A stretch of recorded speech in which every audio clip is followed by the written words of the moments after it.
মোৰ নাম নিতু সিংহ মোৰ চাপৰ ভকত গাঁৱত ঘৰ মই সৰুৰ পৰাই মোৰ মানে ঘৰতেই শিল্পী মানে ঘৰৰ মোৰ গোটেই ফেমিলিটোই শিল্পী মইনামতি শিল্পী সমাজ যে আছিল আগতে পুৰণি সেই তাৰে মই ঘৰৰ ছোৱালী গতিকে মই নাচ গানত এইবিলাকত বিৰাট ভাল পাওঁ সবকে মই শিকাওঁ কিছুমান ঠাইতো গৈছোঁ বহুত ঠাইত এইবিলাক শিকাই মোৰ এনে এটা সুনাম পাইছোঁ আৰু অলপ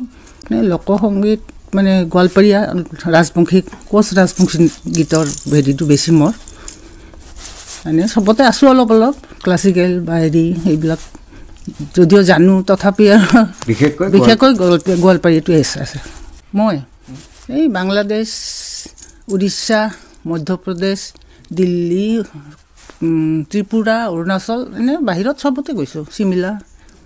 এইবিলাক কৰিছোঁ চৰকাৰে বাৰ্ষিক শিল্পী সন্মান দিয়াৰ কাৰণে মই নথৈ আনন্দিত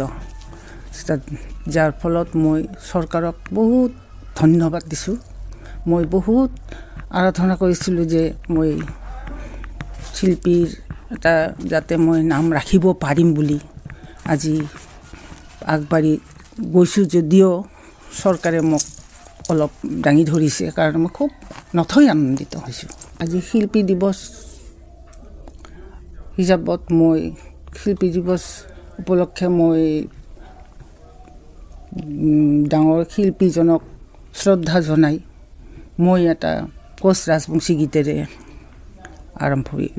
গীতটো গাই শুনাম উৰি চাৰি আহনা যাস ও পতি ধন হাউসে রান্ধন কায় খাইবি ঘন আওতা দুধের সর মোর নহিয়াতে রইবে আরে সারিয়া না যাস ও পতি ধন হাউসে রান্ধন কায় খাইবি ঘন আওতা দুধের সর মোর নহিয়াতে রইবে ও পতিরে ধন না জ্বলিবে চাঁদের বাতি সারিয়া গেল মোর হাউসের